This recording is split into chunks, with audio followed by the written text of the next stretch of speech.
Hello and welcome to the Daily Millwall for Friday, the 8th of March 2024. In today's Millwall news, we finally have a date for the FA Youth Cup semi-final away to Leeds at Elland Road. I don't know if this was Millwall's decision or what happened here, but a bit of cosmic fate going on here. Guess when it is? It's the 4th of the 4th. 20 years from the 4th of the 4th of the 4th. If you don't know what that is, that was the FA Cup semi-final win over Sunderland to get to the FA Cup final. So 20 years on from that date, there is a semi-final in Leeds, Millwall under 18s. Yeah, no idea about ticket selling details. Obviously, I wonder how much these tickets will be for, because Leeds are taking the piss with £45 tickets for the first team game. What do you think they're going to sell these for? 25, 30?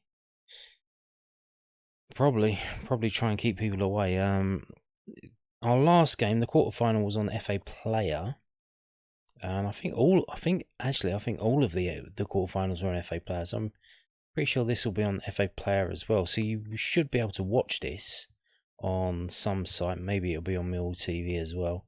But yeah, if you want to go to the game, and this semi-final and the final will be away from the Den, if Millwall get to the final, that will be away from the Den as well.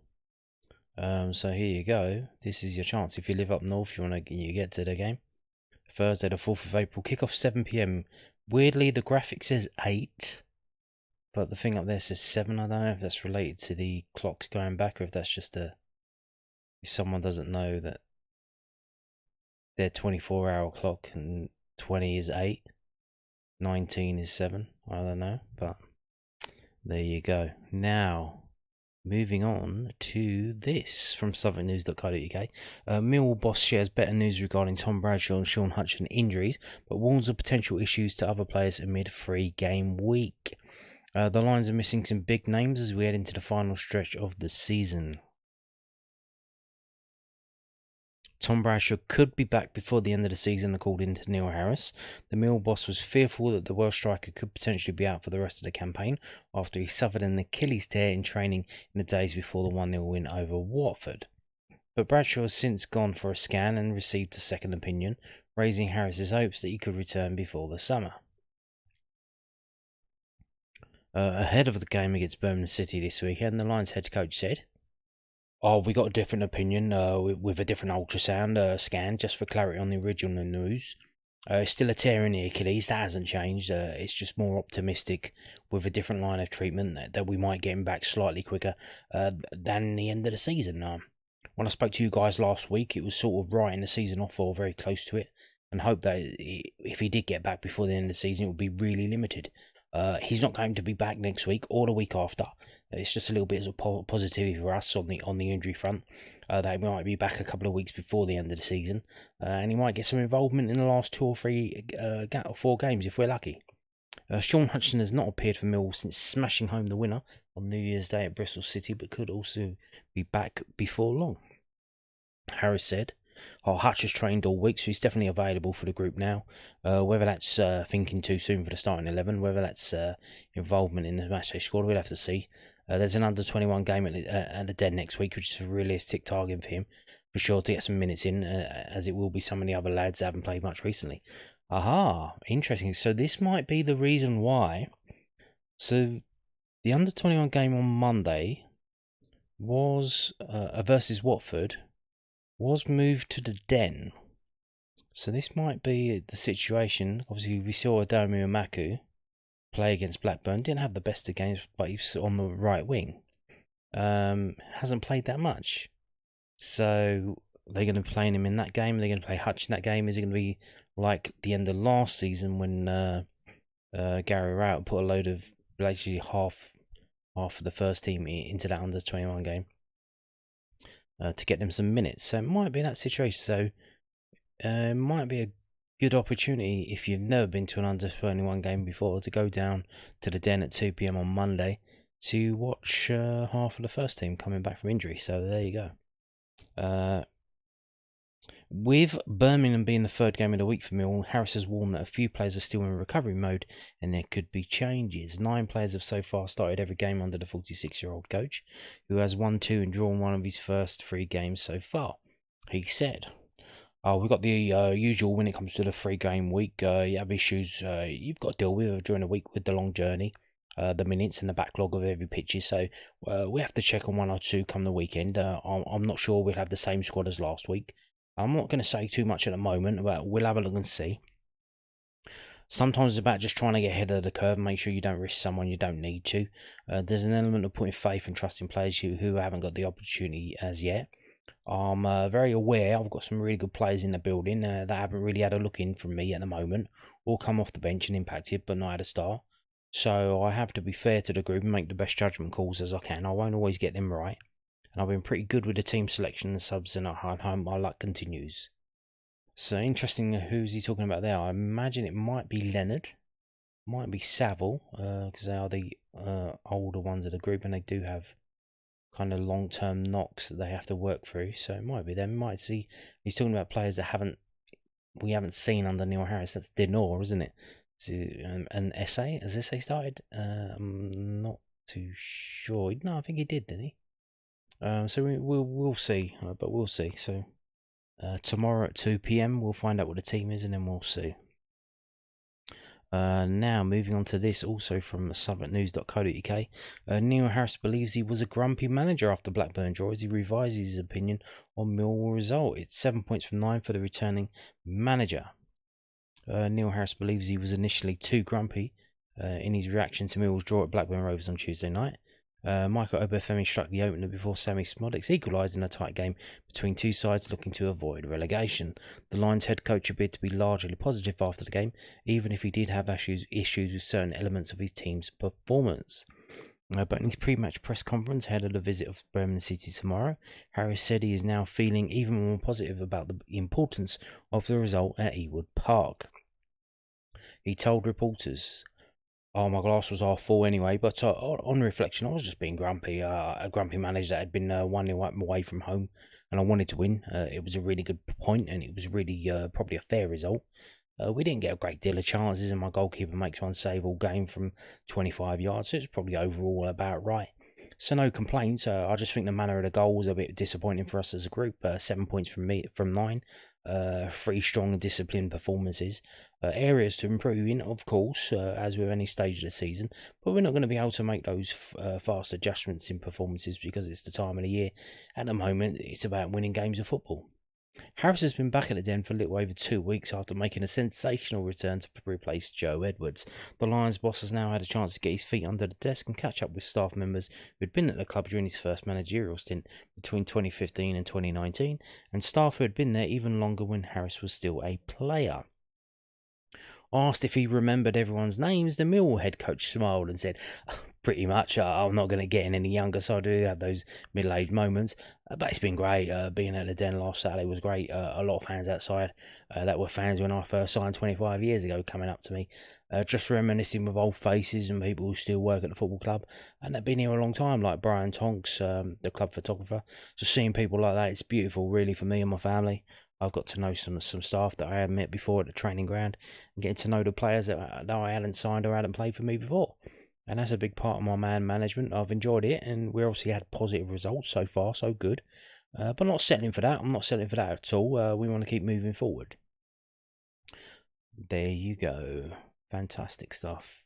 Moving on to this, which is also from southwarknews.co.uk. It's a really beefy piece, and I think it's probably going to get lost. I mean, this is something that you would probably expect to see in probably next week or so when we're in the international break, because we've got an international break coming up after the Leeds game. This is a really in-depth piece about the relegation battle. So, will Millwall stay up? Who's going down? Assessing the bonkers championship relegation battle with 10 games remaining. It is uncomfortably tight at the bottom of England's most unpredictable league. Indeed. Whisper it quietly, but we may be witnessing one of the great Championship relegation battles in recent memory. The midweek fixtures have somehow left the bottom half of the league looking even tighter than it did last weekend, with 2 points separating 8 teams and all but one side in the bottom half with 7 points of another. The chaotic nature of the situation was perhaps best summed up on Wednesday night, when with Queen's Park Rangers playing out a thrilling 2-2 draw with West Bromwich Albion, defender Steve Cook of all people had a jaw-dropping overhead kick cleared off the line by Darnell Furlong. I've just seen Steve Cook nearly score an overhead kick, one person tweeted. What is this league? Another astonished football fan said on X, Steve Cook almost scored an overhead kick. The Championship, man. With 10 league games remaining, there will almost inevitably be more awe-inspiring moments that will capture the imagination, with around a dozen teams far from guaranteed to still be playing in this division next season. The fact that neutral fans have seen such an extraordinary fight to enjoy is even more surprising, given that for most of the season the bottom three look set in stone. But from October until very recently, QPR, Sheffield Wednesday and Rotherham had diligently occupied the bottom three spaces and were largely cut adrift. While the Millers remain rooted to the foot of the table and now almost certainly goners, QPR boss Marty Cervantes and Wednesday head coach Danny Roll have engineered impressive turnarounds to keep their sides in contention against all odds. The unlikely feats of the two managers, plus the unique way points have been siphoned to both ends of the table this season, have created a situation where clubs like Watford and Bristol City, who were thinking about playoffs just a few weeks ago, are now having to look over their shoulders.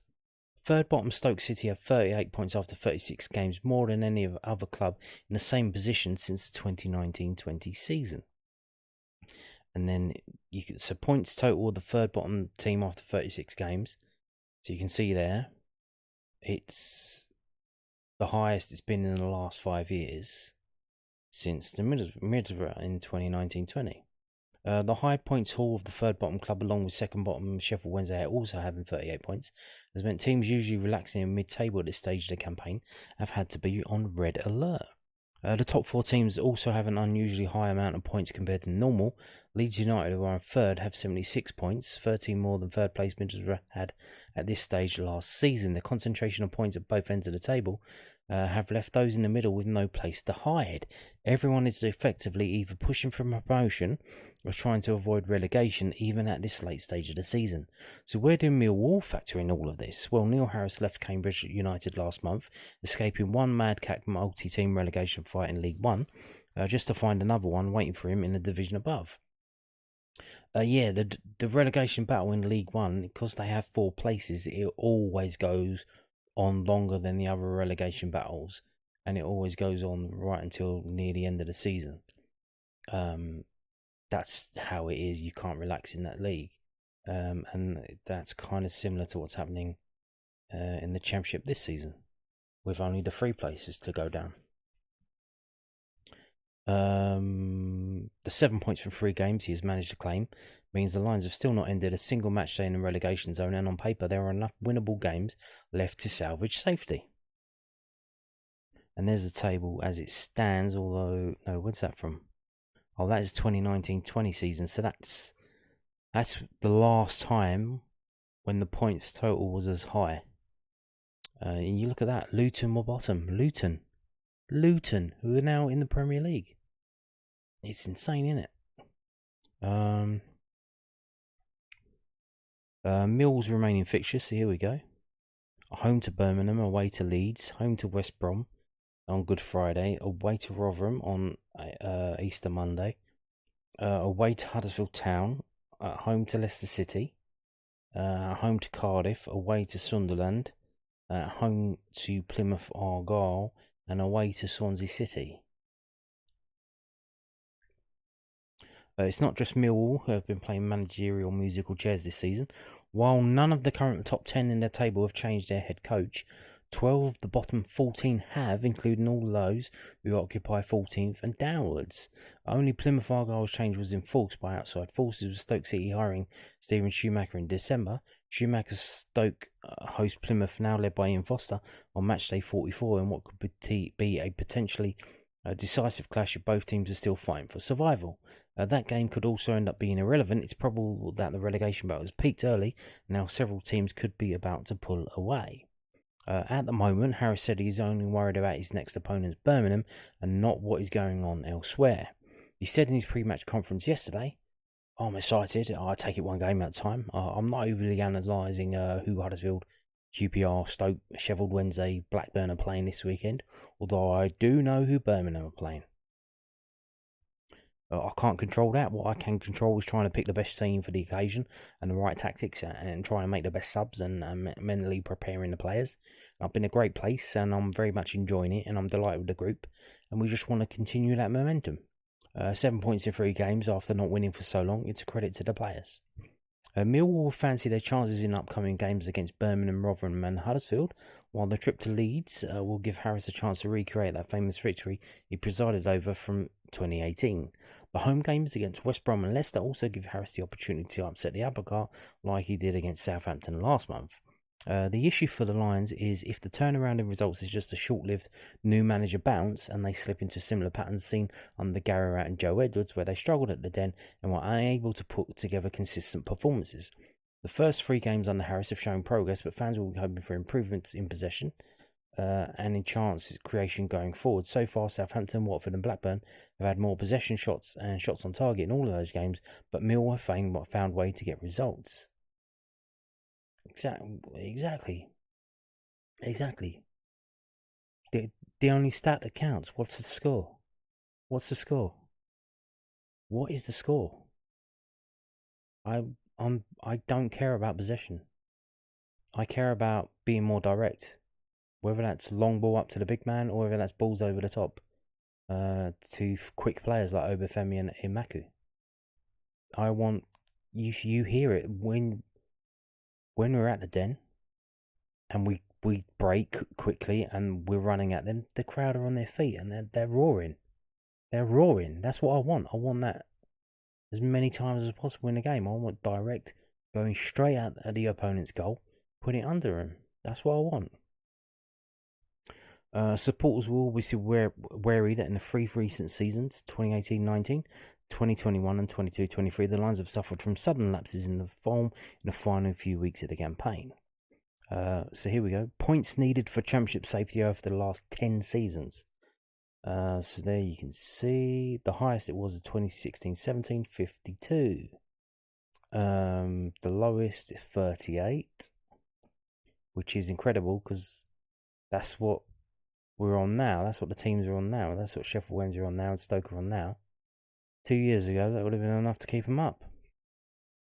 It's likely this season will be one of the rare instances in recent years where getting close to or past the 50 mark will be needed to survive. But the congested nature of the league at the moment means 1 or 2 wins can leave fans of any club breathing far easier.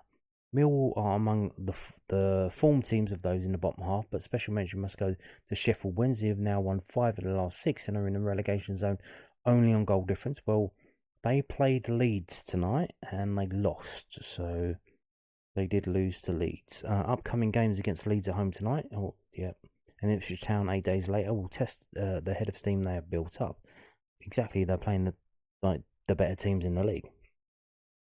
It's impossible to predict who will be going down and who can claw their way to safety, but one way or another, we are set for a fascinating end to the season.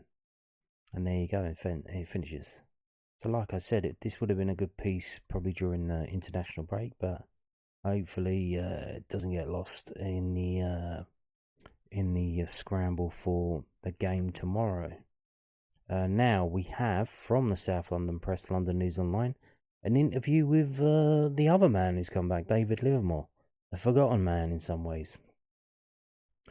So here we go. I think the interview's been split into 2 stories, but obviously you can read. There might be more in a paper if you pick it up. You have to play to strengths of your players. Millwall assistant head coach David Livermore on tactical approach to winning matches. David Livermore has talked about the importance of Millwall playing to their strengths as they look to secure championship safety. The Lions have taken 7 points from a possible 9 since they appointed Neil Harris as manager. Mill's average possession has been 28% over those fixtures, relying heavily on being organised and tough to break down. Harris's predecessor Joe Edwards has tried to make the Lions more composed on the ball, but it lasted just 19 matches, losing 6 of the last 7. Former Forest, Liverpool and Aston Villa striker Stan Collymore posted on social media platform X this week criticising the approach of Burnley and Sheffield United in the top flight. Collymore wrote, part of it, Burnley are main culprits, is the notion that because teams near the summit can play high, dangerous and be brave, and everyone can, you can't. If you have a modest budget, you draw out the qualities and you can form players to master ones you don't. Millwall's squad is also arguably made up of players that were not suited to Edwards' desired approach. I'm a true believer in that there isn't a right or wrong way to play, said Livermore, who returned as assistant head coach under Harris when asked about Collymore's comments. Don't get me wrong, everyone wants to play like the Barcelona rolled under Pep Guardiola, Man City or Liverpool, but I also believe you play to the strengths of your players. There is that quote when Jose Mourinho was asked about his playing philosophy and he answered, well, what players have I got? And it's true, what players have we got in the building and what's the best way to achieve the objective, which for us at the minute is to move away from the bottom 3 or 4 places in the league. Medium to long term, I get it, you want to be at the right end of the table and playing entertaining free-flowing football, but that isn't always a reality, is it? Our job is to get these players winning football matches. We're coming up against some really good teams. In the first 2 we faced were ex-Premier League clubs that have fantastic budgets. They play a really good brand of football, but we found a way to win, and that is ultimately what the game's about, scoring one more goal than the opponent. I do think sometimes we're getting a little bit in modern football that you have to win and win well. Well, no. First you've got to win, and that's what we'll be looking to do. Then you have to look to be winning well. Well said, David. Well said. Moving on now to this. Like I said, also from londonnewsonline.co.uk. David Livermore and Millwall return with leader Neil Harrison. Why pair work so successfully together? When Millwall opted to make a managerial change last month, Neil Harris was not the only individual with a deep connection to the South London club making a return. David Livermore played in the same Lions team as Chopper and clocked up 314 appearances between 1999 and 2006. The 44-year-old has worked as Harris's assistant at all the clubs he's been a boss of, apart from Cambridge earlier this season, where Millwall's all-time record goal scorer initially promised to review the existing coaching staff. Harris has been able to seamlessly reconnect with the Lions. Livermore was also part of Mark McGee's squad, which won the old second division title in 2001 and lost in the 2004 FA Cup final to Manchester United. Livermore followed Harris out the den exit door when he resigned as boss in October 2019, so there was more than one homecoming when Millwall fired Joe Edwards and filled their head coach role with a familiar face.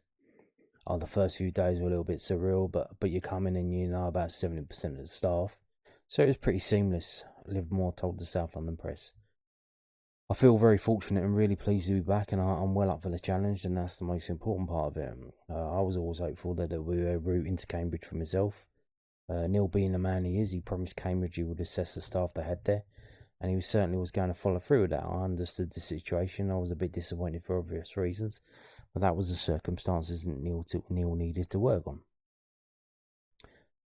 In the interim, I watched a lot of football. It's an opportunity to learn, talking to people, doing a few training ground visits and stuff like that, trying to gain as much knowledge as you can. I watched a lot of Premier League 2 football because I wasn't familiar with the players at those teams, particularly the ones around North London where I live. Got to see quite a few youngsters and what was coming through, seeing what the trends and style of football was like. I went anywhere I felt I could learn and progress myself. I was probably going to 4 games a week, if I'm honest with you. Tuesdays, Friday night, a couple of Saturday. I might watch under 18s or under 21s in the morning and then go and watch Leyton Orient, Northampton or whatever. It's a fantastic opportunity to learn about players because sometimes when you're in the job, we have a fantastic recruitment department and they will do a lot of the legwork. So when you're tasked with looking after the team and supporting the manager, you're kind of very focused on that. You lose track a little bit of who's outside your division. So I knew a lot about League 2, but probably less about the Championship, League 1 or Premier League 2. Harris has managed in all 4 divisions in England, bar the top flight this season. He started off at Gillingham before his stay at Cambridge United was cut short by Mill's interest. Asked about the jumping quality between England's second and third tier, Livermore said, Southampton away, the thing that was really noticeable was the speed of the game and how long the ball was in play. No disrespect to League 2, but it can be quite a stop-start game. It was something that caught me off guard a little bit, but also the fact that I've not been in the dugout for 5 months. So you almost have to retrain yourself a little bit. I mean, in League Two and in League One, you still got some really, really technical players, but they wouldn't physically be able to cope in the Championship. And one thing I've certainly noticed since being back here is that you have technical and intelligent players who are middle distance runners and sprinters at the same time. That's kind of where the game has got to. You have got very good 1v1 players, very athletic and very quick, able to do repeated sprints, able to press, able to recover to shape, and able to counter-attack. And it's definitely a jump from the last time we were here. The task right now is to secure Championship football for an 8th straight season. When Harris last took charge in 2015, Millwall were already 8 points adrift of safety. It became about rebuilding in League One before gaining promotion in 2019. Tuesday's 1-1 draw at Blackburn means the Lions have taken 7 points since bringing Neil Harris back, and they are 2 points above the bottom three, with 30 points still to play for. If I was to describe Neil in one word, it would be easy, like leader, said Livermore. He manages people really, really well. He's almost fallen into this niche if you look at his last 4 jobs. To take over a football club that's the wrong end of the table and maybe be underperforming, he's got to try and put that back together again. It's something Neil is very, very good at. We did that the first time around at Millwall when we dropped into League One and we brought them back up. We nearly reached the playoffs and finished 8th with 72 points. It's still the most points the club has had since being back in the Championship since 2002, when we finished 4th as players, and that was an achievement in itself. Then we went to Cardiff and took them from 15th to 5th and unfortunately lost to the eventual playoff winners Fulham. He took some time out, but then went to Gillingham and nearly kept them in League One, which was pretty much an impossible job when they were 10 points adrift. They went down on the last day of the season on goal difference. It was a rebuilding job there as well, because the budget was poor. It took a new owner to come in to throw some money at it. In 2023, we had the second most points in League Two, only Stockport took more. Neil then went to Cambridge and was doing the same thing there, a club that was the wrong end of the table, needed a safe pair of hands that was going to get the best out of the staff and the players that got them at the time. And he moved them away from the relegation zone. He's a leader of people and he does that unbelievably well. Harris talked at the weekend about the pressure of relegation being solely on his shoulders, despite the fact that he will only take charge of 13 of their 46 league matches this campaign. Pressure and fear is something that can paralyse players, so it looks a smart tactic to try and take away some of the intensity of a survival battle. It's the one thing that can stop you performing, said Livermore. I was there when we signed the contracts and Neil said, guys, it's not your problem anymore, it's my problem. And straight away, the pressure's off everyone else, players and staff, and that's Neil in a nutshell, and he will deal with it. It's what you need. Confidence in football is very easy to lose, but also very difficult to get back. One of the things you have to do is raise their confidence levels. First thing you do is take that pressure off other people. Neil's done it from the very first second he's been back, so it's leadership something that's gained from experience of facing adversity, or just within certain individuals. I think it's within everyone, but it's also a personality trait, said Livermore. You can have silent leaders, ones that lead by example, and also vocal leaders. But you've got players who lead by example. They're the first in, the last out. They live the life, they love the game, and they do everything properly. And it's about how you unlock that leadership element in everyone and where you fit into the puzzle. Neil, he's a vocal leader, and I think you need that charisma. You look at Jurgen Klopp, and he's got that X factor. He's fantastic with people, and he knows how to empower people and let them get on with their work. Neil's got that, and he's really grown into that role. He's very hands-on, but he's very hands-off. If that makes sense, he lets people do their work. He knows what his strengths and weaknesses are, and that's a sign of a very intelligent person. Livermore and Harris's longevity as a partnership show they also have a chemistry. I think we bring different qualities and they complement each other, said Livermore. Neil was very happy for me to get on with what my strengths are, which is on the grass, organising the training and the staff around training. It frees him up to have that coffee with a player, to have that sit down with a member of the staff. Neil's very present all the time and very observant. He loves to watch training, but he rarely comes alive the 48 hours before the game. But he really comes alive the 48 hours before the game. Neil will be very focal and very involved on a Thursday or Friday. We're lucky to also have Adam Barrett. I'm happy to use that word again, leader. He captained every club he played for. He's a really good coach and really diligent. and he's similar to Neil in many ways. It's a blend that works. I think there's a lot of loyalty and history here. We know each other's families and whatnot. There are different skill sets. I'm quite reserved, observant, and stand back type of person. Neil's very much gets himself in there and gets dirty, doesn't he? And that's probably why it works. So there you go. Pretty long and interesting interview with David Livermore. He had one hell of a left foot. Unfortunately, that's all he had was a left foot. Going around in circles at times. It was amazing to watch. So here we go. We're going again.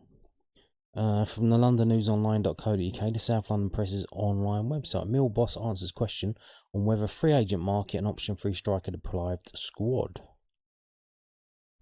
Mill do not believe there are any viable free agent signings to help solve their striker shortage. Tom Bradshaw, Achilles, and Kevin Nisbet, knee, are both doubtful to return until after the Championship campaign finishes at the start of May. It leaves head coach Neil Harris with only Burnley loanee Michael Obafemi, who scored in Tuesday's 1-1 draw at Blackburn, as the only fit and available frontman. The recruitment guys have had a look at the personnel that might be available from this country and abroad, and as it stands, there's nobody that's going to be able to come in and impact a group at the level that we need, said Harris. It's always a tricky one at this stage of the season, unless someone's been released from their contract before the January deadline and they've been training regularly. We know where we are at the top end of the pitch at the moment. I had to be creative at Blackburn, using a cross between Ryan Longman and Adoma as options at the top end of the pitch. If need be, then we'll carry on being creative. We want Michael to be fit, healthy and confident, performing like he did in the 45 minutes on Tuesday. So there you go. Now, what was the quote? They do not believe there are any viable free agent signings to help solve their striker shortage. And that may very well be the case, because let's have a look. So this is from that weirdo German website called Transfer Market, without an E. I showed you this before as a massive list, but I've shortened it this time to just the English players. Just English players. So if you look, it's sorted by basically the better players, because the ones with more value, it's sorted by market value, which is just a made up number that they put on the players, so it doesn't really mean anything. But I think it does show you the better players. Number one is Connor Wickham. Now, interestingly, Connor Wickham has today, 7 hours ago, he signed for Charlton Athletic on a short-term deal to the end of the season. Turns out he's been training with them for a couple of weeks. So there you go. And Nathan Jones, who we probably should have got as manager instead of Joe Edwards, said the experience, physicality and quality he makes him a really good signing. He's had 120 Premier League games and a further 113 Championship appearances. He's only 30 years old. And he signed until the end of April, so not even till June. Just signed until the end of April. Which is weird, because don't they have a game in May? Or maybe they don't. When's the League One season finish? Does it finish earlier this year? I thought they still had a game in May, but maybe they don't. So yeah.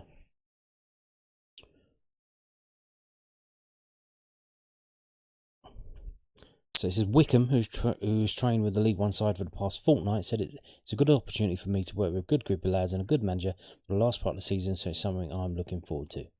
So there you go. This is probably the main option out there, and he's gone to League One club Charlton Athletic, which means that he probably could have signed for us because he's gone to a team that's just down the road from us. Now, the only reason he wouldn't, does he not think he's up for the Championship? Does he think he's not that good? He does want to embarrass himself. So he's decided, look, instead of being a mediocre Championship player, I'll go to League One and I'll be a decent League One player. Fair enough if he has, but we don't need him to be the main man. We need him to be an option off the bench. We need him to be a experienced player who can do a bit of game management at the end of the game. Can come on, maybe nick a goal, maybe earn a penalty, get a corner that we can score from, that kind of thing. He doesn't have to come in and be Maradona and score goals left, right, and centre. So this was the main option, and he's no longer available. He has been snapped up by Charlton, who themselves are trying to get out of relegation battle in League One. So let's go back to the list. Now, who's next? Well, we've got Rio Griffiths. We'll do that later. Actually, let's do that now. Rio Griffiths. So who's that? He was a young lad who was at Tottenham. May have been at Tottenham with Tanganga. I'm not too sure. But he weirdly left Tottenham Youth. He signed for Wealdstone today. So weirdly today, he signed for Wealdstone. Basically as a ringer. He signed as a ringer because they have a massive FA Trophy quarter final, and they've signed him today so that he can play in that game. He was at Tottenham with Harry Kane, played for the England youth teams. He left Tottenham, and I think probably just for financial reasons to get as much money as possible, decided to go abroad to Olympique Lyonnais in France, and that has derailed his career. So was it worth it? Because now he's struggling to get a team. He came back to Doncaster Rovers in League One and League Two, and then he's had a loan with Yeovil Town in the National League. So his career's basically fallen apart because he went abroad rather than staying in England. Presumably so he could get a decent move rather than being subject to Spurs' compensation package for an homegrown player, which would be in quite a lot of money. So weirdly, again, that's one of the options who's now off the table today, signed today. So two of the options have gone, which leaves the third option, Gary Medine. Gary Medine was playing in the Championship last season for Blackpool. Let's have a look at that. Now, Gary Medine is a player that Neil Harris might know because he was there. He was Gary Medine's manager at Cardiff, and he was the one who let him go.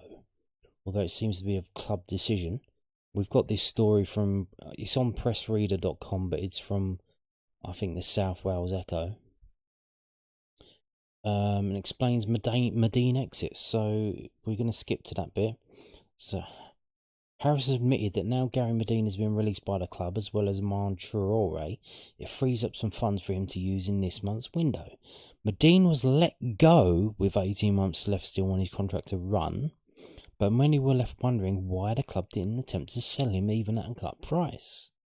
Harris, however, said he thought it was the right time for all parties to simply cut ties. I think if the club thought there was value in selling him, they would have liked to have sold, he added. They got to a stage where it was best for the club and Gary to part ways. I enjoyed working with him. He did well for me. Sometimes that time is everything, and family as well. Gary's a North East lad, and sometimes family has to come first. If the club could have recouped some money, then they paid and would have liked to have done, but circumstances dictated what happened. My support goes to Gary. It's probably the right decision all round. So there you go. It seems like it was a decision between Gary and the Cardiff, and Harris said he enjoyed working with him and he did well for me.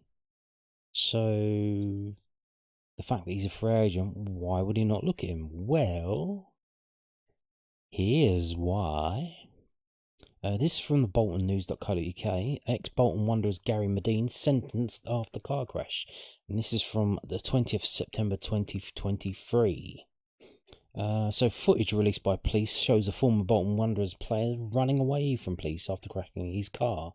Gary Medine, a 33-year-old footballer who played for Bolton Wanderers for 2015-18, sped off from police on April 3rd this year in Birtley, Gateshead, after crashing his Range Rover into Ford Focus, then running off.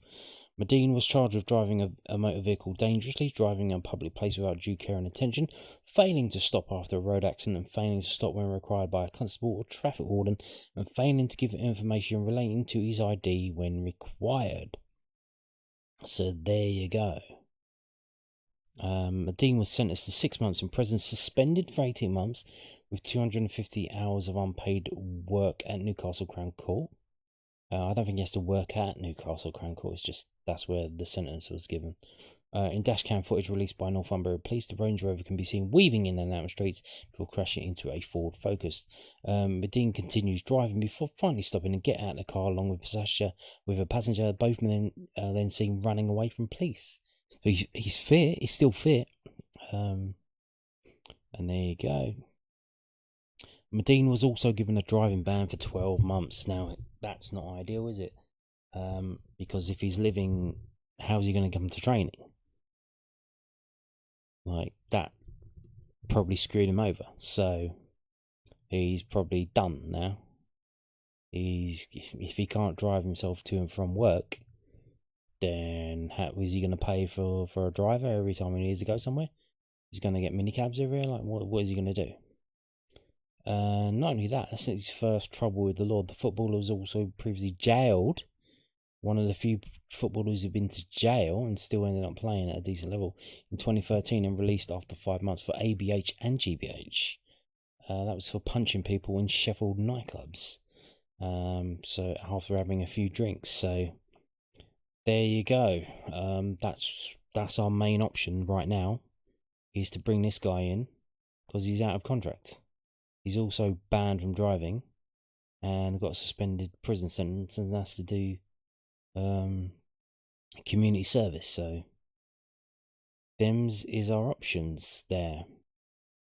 Not a lot to go on. Not a lot. So when they say viable options, yeah, maybe they're right. There is one other player not on this list, bizarrely, though he's joint English citizenship. Thomas Dixon Peters. Now, who is this lad? Well, interestingly, he's also been linked with Neil Harris. He hasn't played that much. If I have to be fair, he's probably similar to Idomi Omaku. In that he's a centre forward who also plays on the right wing. He scored a lot of goals at youth level and not much in the first team. He's played 9 games for Gillingham in League 1. He's played 4 games for Grimsby Town in League 2. He's only scored 1 goal in men's football, and that was for Grimsby Town in League 2. Yes, Gillingham. He was at Gillingham when Neil Harris got there. He signed on loan in the January. Neil Harris became manager January 31st of that season. He was signed on loan before then, so it wasn't a Neil Harris signing. He started 2 games and come on as a sub 7 times, and played. Where is it? Where are we going? Where is it? 326 minutes, not scoring. So this is another option. It's basically a simple player that's similar to Idomi Omaku. I think he might be a bit taller, I'm not too sure, but out of Norwich Academy. Played for Scotland Youth at various levels. Twice for the under-21s, 1 time for the under-18s, 17 times for the under-17, scoring 2 goals. So a bit of pedigree there, even though it is Scotland. A bit of pedigree in youth football as well for the Norwich under-21s. 52 games, scoring 24 times. Norwich under-18s, 42 games, scoring 23. So is he Championship standard? Probably not. But like I said, if we have a problem with Obafemi or Omaku, we are then looking at a player from the under-18s or a player from the under-21s, or putting Murray Wallace up front. Do you want to see that? Or putting Jay Cooper up front? Do you want to see that? So, or you know what I mean? Like, so I understand what they say when there's no viable options, but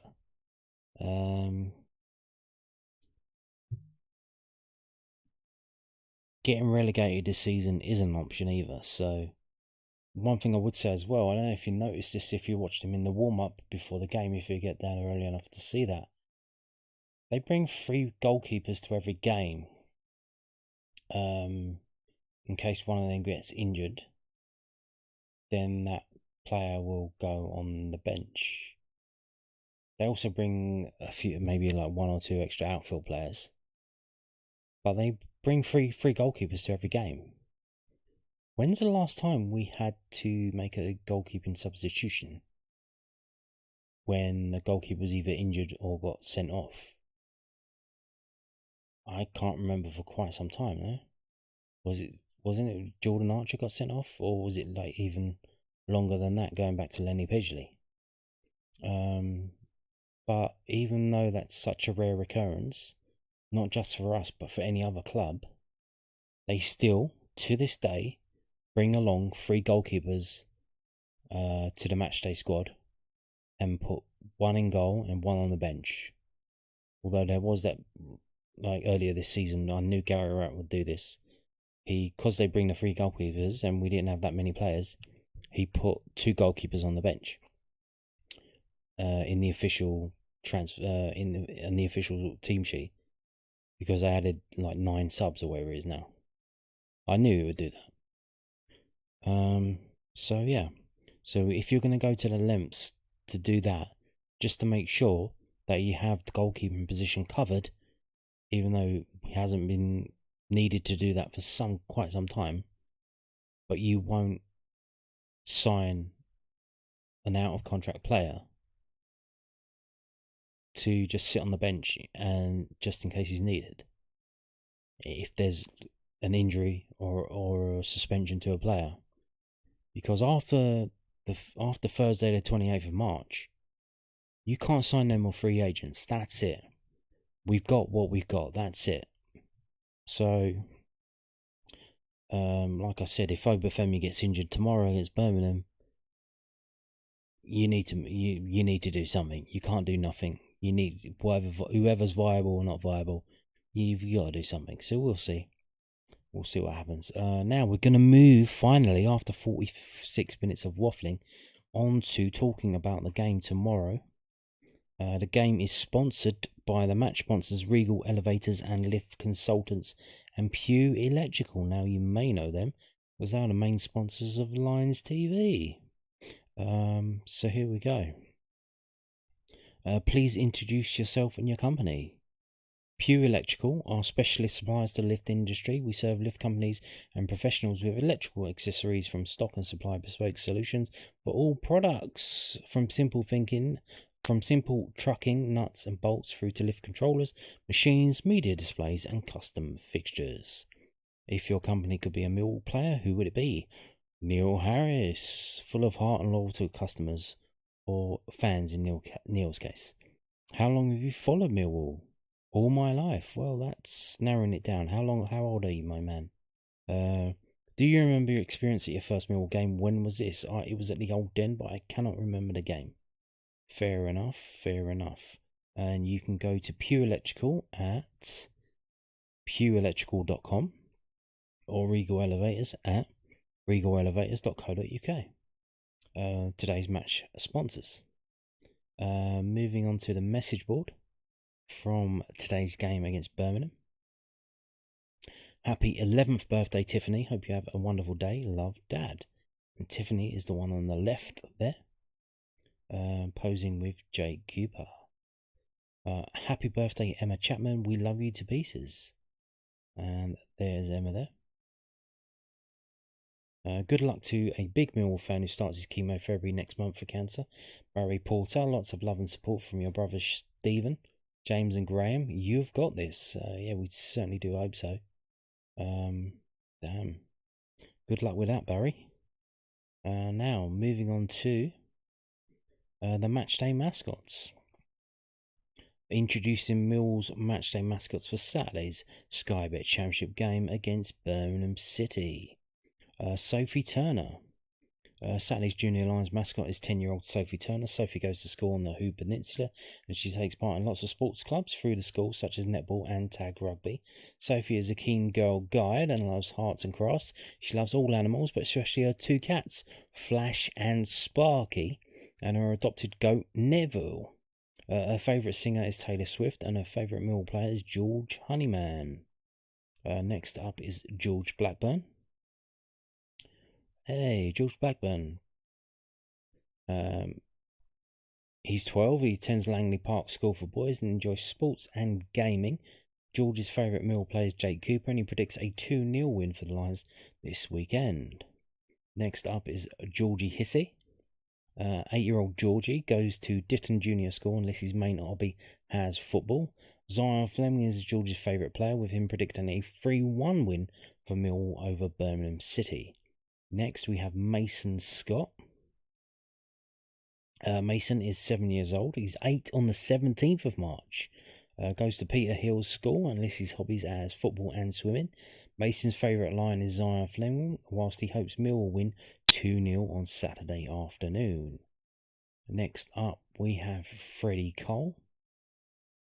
Freddie is 6 years old. He's almost 7, because this is a birthday present for him. He attends Great Chart Primary School. Freddie is football mad and would love to play for Millwall one day.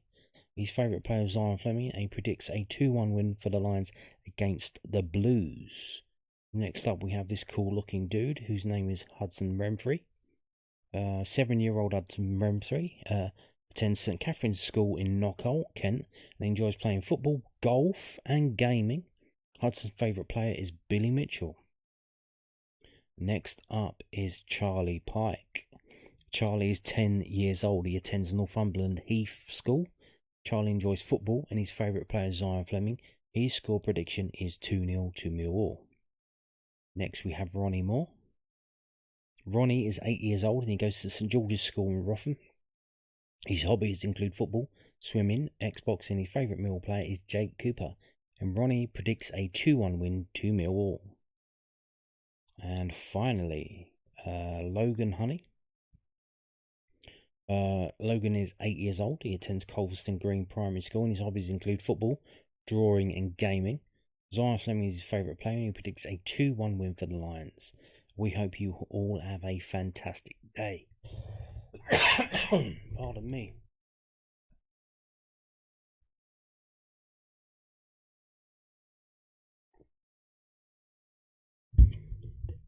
So, moving on. Here we go.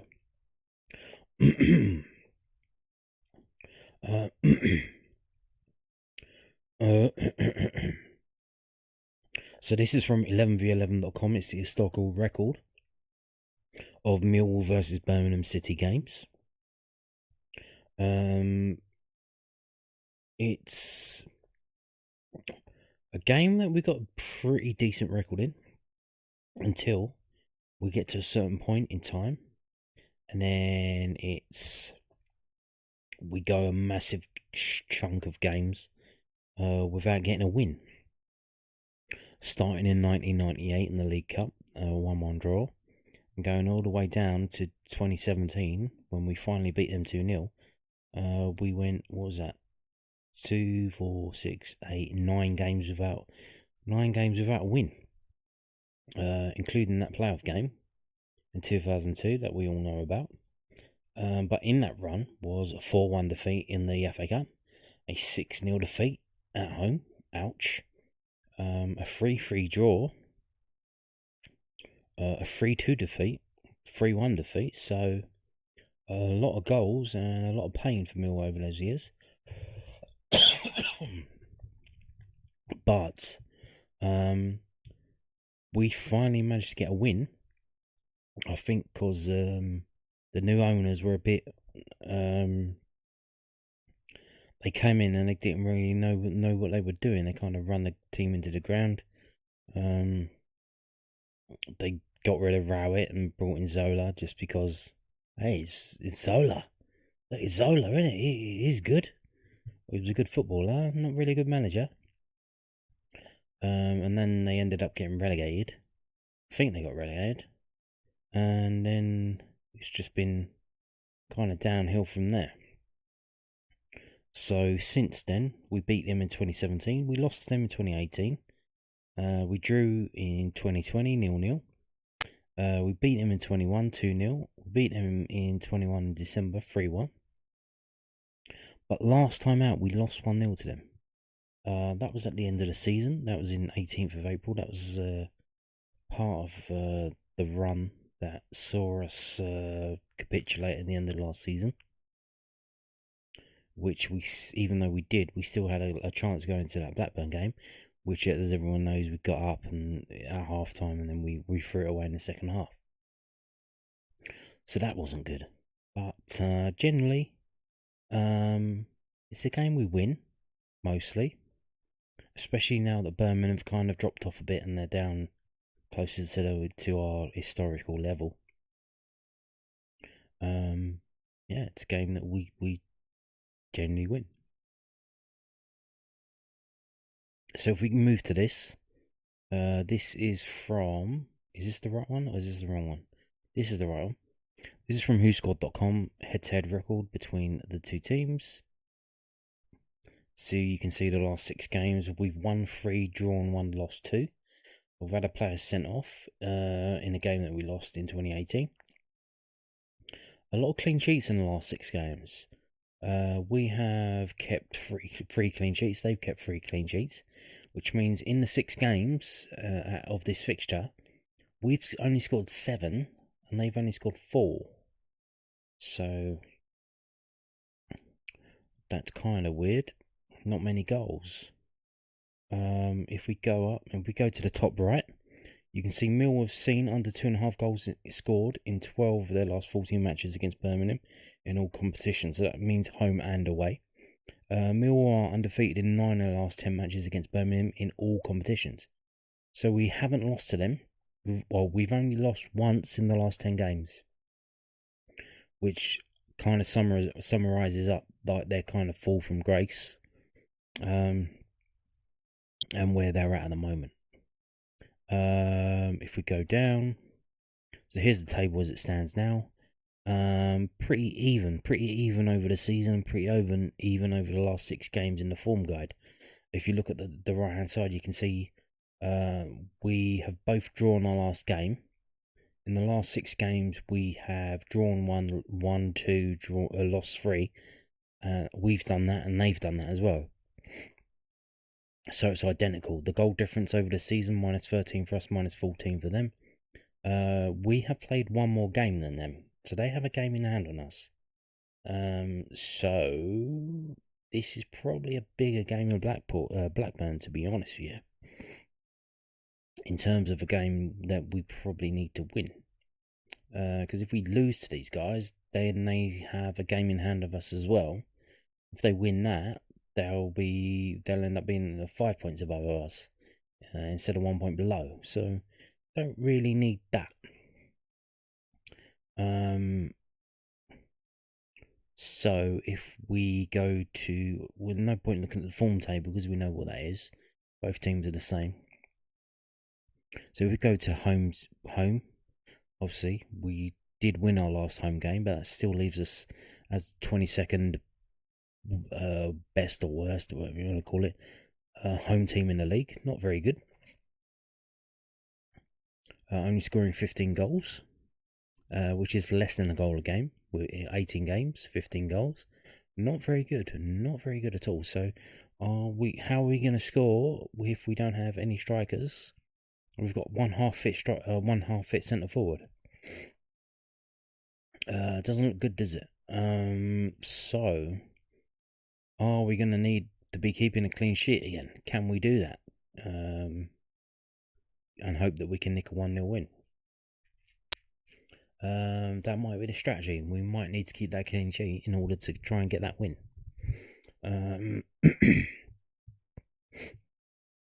So let's look at Birmingham, see where they are on their way. Oh, hello. This is good news. They are the 2nd worst away team in the league this season. They have only won 3 games, they've only drawn 3, and they have lost 12. They are as well less than a goal a game. 16 goals in 18 away games. Hello, this is looking good. Conceding 34 in 18 away games, with a goal difference of -18. Lovely, jubbly. This has cheered me up no end. As you can see, they drew last time out. That was a 1-1. They needed the old sea dog Djukovic to come off the bench and get them that goal to get that draw. right in injury time. But you can see before that they lost away at 3, and then they won against Stoke. So the only away game, one of their 3 away wins has been against Stoke this season, and Stoke ain't very good. So if we go down and look at this, this is sorted by the last 6 home matches for Millwall, the last 6 away matches for Birmingham. Millwall kept a clean sheet for the first time since they won their last home game, which was the game against Norwich. So you can see, conceding 3 to Leicester, 3 to Middlesbrough, 1 to Preston, 4 to Ipswich and 2 to Sheffield Wednesday, failing to score against Ipswich and Sheffield Wednesday, but keeping that clean sheet. Is it vital that we keep a clean sheet against Birmingham? So you can see they failed to score in 3 of their last 6 away games. To Leicester, to West Brom, but to Sheffield Wednesday. Although we know they've turned it around, so quite similar to us, Sheffield Wednesday. They're down there, but they turned it around. Is this an omen? Is this the 2-0 that the mascots were predicting? They've conceded 3 to Leicester, conceded 2 to Sheffield Wednesday, conceded 3 to Ipswich. But even when they beat Stoke, they beat them 2-1. Here's the strengths and weaknesses for both teams. It looks a lot better for Millwall. That does, doesn't it? So let's move on to the prediction from Who Scored the Gone. What did I actually predict after looking at all those stats? Well, let's have a look. Scroll down and see what we can see. Now, prediction. Millwall were ahead for fewer than 10 minutes in the week as they attempted just 3 shots en route to a 1-1 draw against fellow strugglers Blackburn. The Lions are still showing signs of life and are unbeaten and 3 ahead of what is another must-win relegation 6-pointer. Birmingham had substitute Lukas Djukovic to thank on Tuesday night, as his late goal helped them to rescue a point away from home against Hull. That result was an improvement for the Blues, but the away side remain in a relegation battle after failing to win any of their last 3 league games. And they predict Millwall 1, Birmingham 1. Interesting. So now moving on to skysports.com with the prediction from David Prutton. What do we think he is going to say? Let's scroll down past all of this. Where are we? Where are you? Let's have a look at the other teams, what they're doing. See what he predicts. So Cardiff, Ipswich, I don't think that's nothing to do with us. Hull, Leicester, that doesn't involve us. So here we go. Millwall, Birmingham.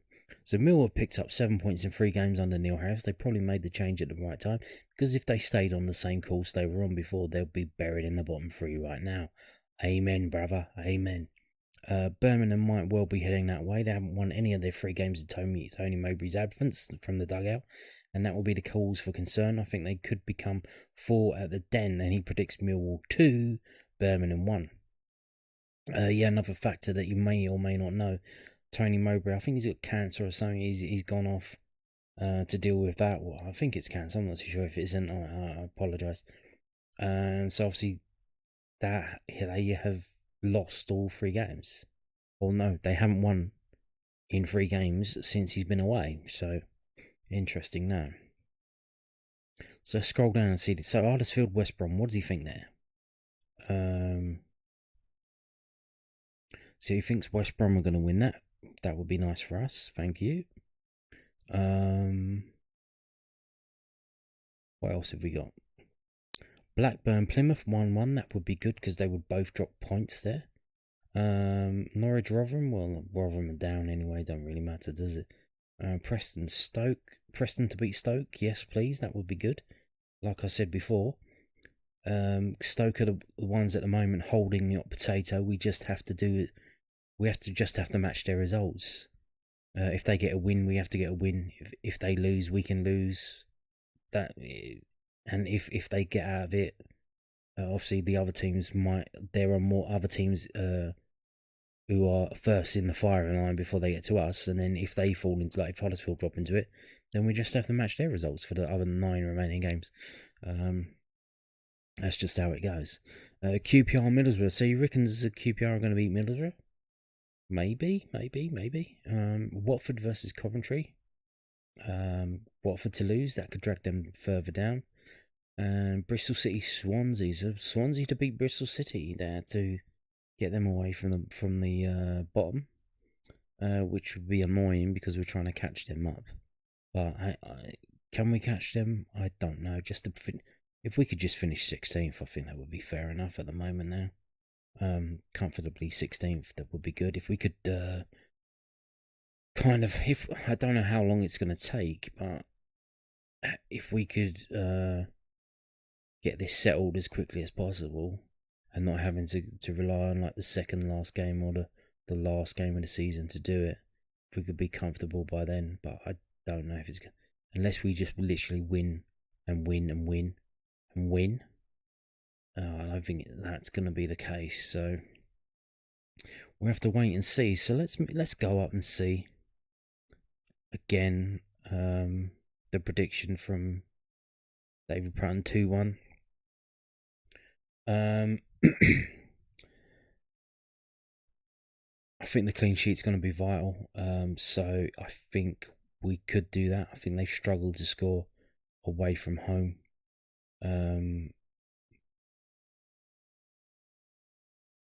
I think we're going to keep a clean sheet. I think that's going to be the case. In which case, are we looking at a 1-0 or 2-0? If we're looking at 2-0, who's going to score? It's very like the weight is on the shoulders of the few players that have the ability to score in Obafemi and Zion Fleming. They're the main ones that you expect to score, and can they do it? Other than that, obviously we've got set pieces. We've had Tanganga score. Can we get another set piece goal? Is it finally time for Jake Cooper and others to step up and get a goal? We need some goals. We don't. Wherever we can get them, we need to get them. 2-0. Can we do that? I don't know. I think